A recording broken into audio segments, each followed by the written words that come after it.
Hi, I'm Nabila. Welcome back to my channel. In today's video, I wanted to reflect over everything I've made this year, but I just wanted to start off this video by saying if this type of content makes you feel badly about your creative process, I really encourage you to protect your mental health and just watch a different video from me instead. This year, I have devoted a lot of time to this YouTube channel and to my sewing practice, but I have also had years where all I sewed all year was just a pair of curtains, and that's totally normal. So for this video, I just wanted to reflect on everything that I've made this year, including knit projects, which I actually haven't talked about on this channel, so I'm really excited to get into that. And also, whenever I watch videos like this, I'm always personally curious on how many pieces the person is actually wearing, and so I'll mention that in this video as well. For context, if you've never watched a video of mine, I am really interested in reworking secondhand pieces to be really functional in my wardrobe, but I also make some of the artsy design things on my channel as well. I've broken down all my pieces into different categories, and the first category is brand new pieces, which are basically pieces that follow a pretty typical design process where I started from just regular fabric and then I came out with a brand new piece. So the first brand new piece this year was this red skirt, which was actually made from scraps.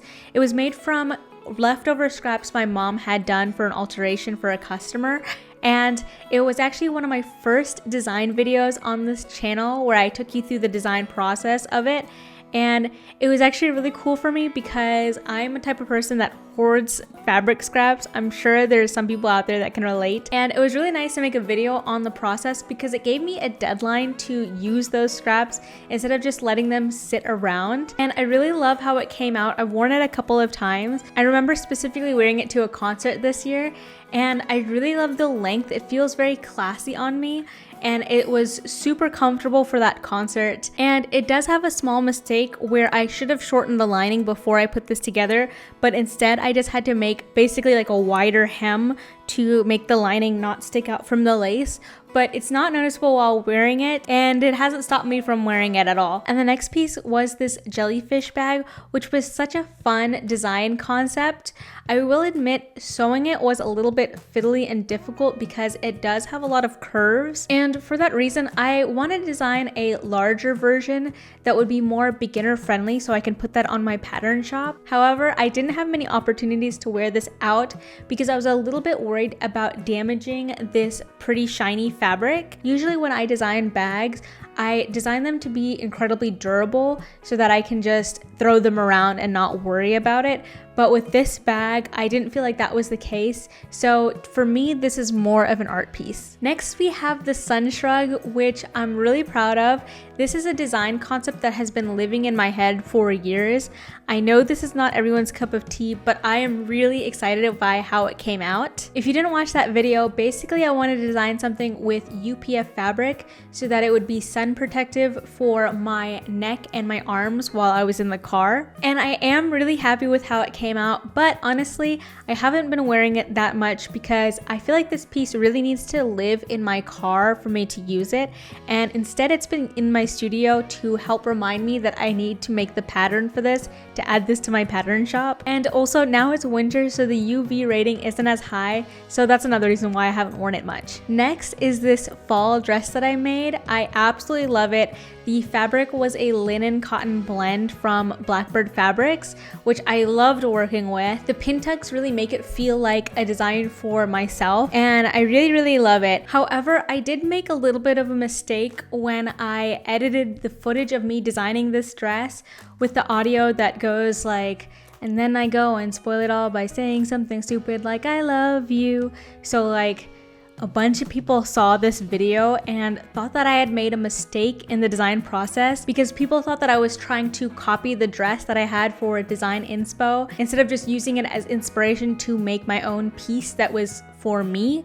And so a bunch of people were trying to comment on ways I can fix the dress, and that really wasn't the intention of my short. I just wanted to edit something together that, you know, got my typical like 1,000 views, but now this thing has like 900,000 views or something like that. It's crazy. But yeah, that might hit 1 million views, which is really strange to think about. Okay, and this last project that I'm working on this year, I don't have ready to show it to you, but it will be my first video in January. This is a little sneak peek. I'm really excited to work on this project, and I wanted to have the video ready for you this month, but I was just realizing that December is such a hectic time for me. So I just thought it'd be better for me to work on the project this December, but not post the video until January. So you'll have to come back to my channel in January to see what this turns into. Okay, so the next category of projects I'm calling new to me. So that'll include thrift flips. And the first thrift flip of the year was this gray sweatshirt, which I absolutely love. As soon as I had made this project, it was early spring, so I was wearing it a ton, and now that it's cold again, this is literally all I'm wearing. I feel like it's so perfect because it is a sweatshirt, but it feels dressier than that for some reason. Maybe it's not, maybe that's in my head, but that's how I feel about it, and so I've been wearing it all the time. The project itself was super simple.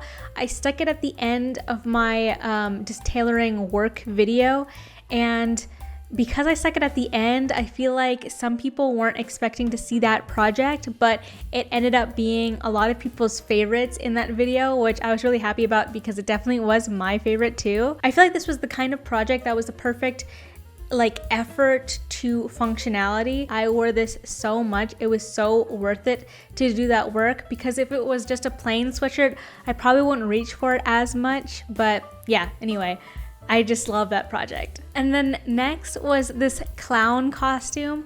I actually made this for my 30th birthday because I did a clown themed party, and I love how it came out. I also had a clown collar that went with this, but I can't find it. I'll insert a picture somewhere on the screen. So yeah, the top I had thrifted, and then I added these black pom-poms to it. And then the collar was this piece of polyester organza, which I shirred at the neck and tied in the back. And it was just so cute and perfect for my clown party. I'm really proud of how that clown party came together in general. So yeah, this whole project was pretty fun for me to do. And then the next piece I don't have on this dress form, but I'll insert a clip. It is the white t-shirt that I took and used to replicate the white t-shirt from the bear, and I'm super proud of that video and how this shirt came out, and my husband does wear it quite a bit. So what makes this white t-shirt a little bit different than other white t-shirts is I added a gusset under the arm, and that just adds extra movement, and I wasn't sure how that was going to come out, but it came out great. That was also one of the first projects that I used my new Burnett B68 machine for, so I was just really happy with how that came out. So one huge level up that I made this year was investing in the Burnett 68 airlock serger, and I just love working on athletic pieces and athleisure, so I was really excited to do that with this machine. So I immediately wanted to test it out and do a couple thrift flips for some thrifted athletic wear, and so that's what these next couple projects are. So actually all the thrift flips in that video I wear a ton, and that just makes the machine so worth it for me. The first is this pink top, and again, I just wear this a lot. I love it. The curves were a little bit challenging, and I had a small mistake in the back, but I still wear this a lot, and it's not noticeable really to me. And the next piece I wanted to talk about from that video was this Free People inspired shirt. I think if I could see the statistics of what I wore in my closet, I think this would be my most worn piece. I just love how comfortable it feels, and I really want to thrift a couple more t-shirts to make some more versions of this in different colors. And then also in that video, this lavender hoodie is more of an alteration, so maybe it should go in the next section, but I wanted to talk about it here with the other two projects. I wear this a ton, like I said. I actually had to grab this from the hamper because I had already worn it this week. It was a very quick alteration, but making those small tweaks made me want to reach for it and wear it way more often than if I had just left it alone. And last thing for this section is this embroidered sweatshirt with the public transit on it. I love how this came out, and this project really made me want to tackle more embroidery projects because it was just so fun and relaxing to accomplish. Okay, and then the next section I'll be talking about are all my alterations / repairs. So the first one is this blue dress, which I absolutely love how the alteration came out. I hadn't been wearing this dress for several years, and then after I made the alteration this year, I have been wearing it. So I consider that a success. And then the next one that I want to talk about are these black pants. And I think in that video, I talked about how the waist was fitting me, so I didn't adjust the waist.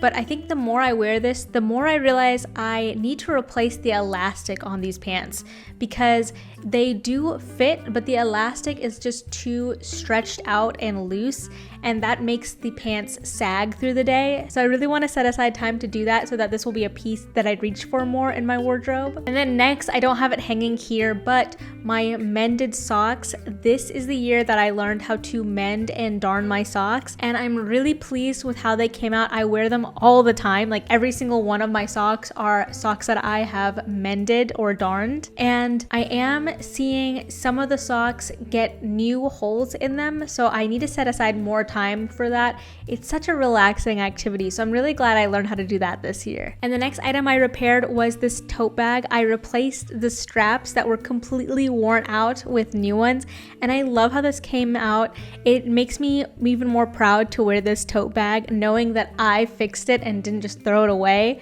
And it just makes me love this tote bag even more. And the next couple pieces that I want to talk about in this video are the 3 alterations and 6 mends I did in my challenge video, where I wanted to see how many alterations and mends I could do in 4 hours.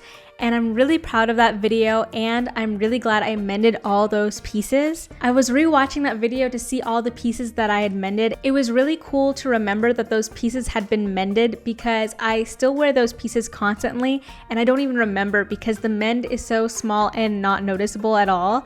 So I'm really glad I did all those. Those were obviously very worth it because I still wear those pieces today. And lastly, for the alteration section, I want to talk about this Audrey dress. I absolutely love the alterations. I haven't had a chance to wear it, but I'm really excited for the day that I do. But yeah, that was a really quick alteration and completely worth it, even if I haven't been able to wear it yet. Okay, now it's time to talk about my knitting projects, which I'm really excited to get into. So for context, I learned how to knit in 2023, and I was just knitting simple projects back then. And then my goal for this year in knitting was to try different types of projects and find out what types of projects I like to complete. So the first knit project of the year was my first sweater ever, which is the ballerina wrap top from 2 of Wands, and I really love how it came out. I'm really pleased with it. The only thing is, I wish I had used a wool yarn, because I don't really like the feel of this rayon yarn, but I just love the color and everything, so I'm really happy with that. The next project I worked on was this cable knit beanie for my husband. It was my first cable knit project, and this was the traveling cable hat from Pearl Soho, and I love it so much. I just love the color too. It just really made me so happy. I think the really cool thing about knitting your own pieces is you can pick certain colors that you wouldn't find in the store. So for example, I feel like when you see a cable knit sweater, you typically see like very classic colors like neutrals and dark tones. So seeing a cable knit in bright blue is just so fun to me. And then next I knit this green crop pullover piece.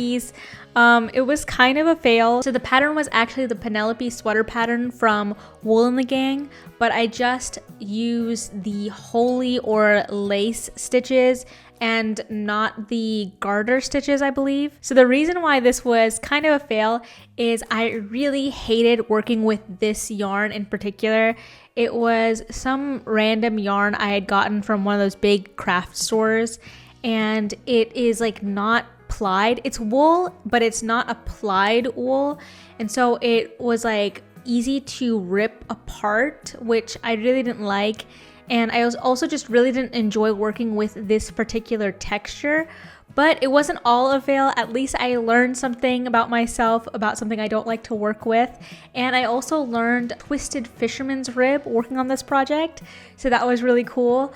And it was my first knit project where I was doing kind of a lace-like stitch. So that was kind of cool to learn as well. And then my last knitting project of the year was my first color work vest. It's the daisied vest from Eugenie Giro. I think that's how you pronounce her name. So like I said, this was my first color work project, which I found that I really enjoy working on. And I also learned how to steek in this project, which is when you cut your knitting. And so that was a little scary, but once I got the hang of it, it wasn't too bad actually. And it came out looking really good. I'm really excited about it. And I love the yarn that I use. It's this fancy wool that I got from my local yarn shop. And I just loved working with it. And yeah, I already went ahead and blocked it, and I'm just weaving in the ends, and I'm just so excited to style this. And I think next year I want to work on some more color work projects. Let me know in the comments down below if you'd like to see more videos on my knitting journey. Knitting is just something that has become so therapeutic for me, and I always have a project going, but I typically only spend like less than an hour a day. So I go through my projects very slowly. So yeah, just let me know if you'd like to see more knitting content, because that's something that I can do, but it will take me some time to make those videos. And lastly, the biggest project I've worked on this year is this YouTube channel. I'm really proud to say that I've been posting on YouTube consistently for a year now, and it's been so cool to see this channel grow. I wanted to pick my top 3 videos that I'm really proud of for this year, and these are all videos that I worked really hard on the script to research and think through to really help you guys. So those videos are my video on the viral white t-shirt from The Bear, how to buy clothes, and my Thrift Flip 101 video. Those were all kind of ambitious videos for me to do, so I was really proud of how they came out. I thought I would end the video by talking about some of my goals for next year. So next year, I think I actually want to post less videos on YouTube because I really want to work on my pattern shop. As much fun as YouTube has been, and I really appreciate that, I do feel like this year I neglected my pattern shop, so I really want to pull back a little bit so that I can save some time to work on my pattern shop. Another goal is that I want to go through and alter more clothes in my closet so that every piece is super wearable for me. And that'll also be a great opportunity to make tons of YouTube videos for y'all. And then a knitting goal that I have is I want to work on more color work and more cable knit projects. Right now, after I weave in the ends for my daisy sweater vest, I am going to work on the Handsome Chris cable pullover for my husband. And if you've stuck around till the end of this video, I hope you have a happy holiday. And please let me know which one of my pieces was your favorite from this year. And I would love to read in the comments any projects you did this year that you are really proud of. This is actually going to be my last video for the year. December is always really busy for me, and I think I'd benefit from taking some time off to really clean up my studio space and come back in January nice and refreshed. So I'll see you in January for my next video. Bye!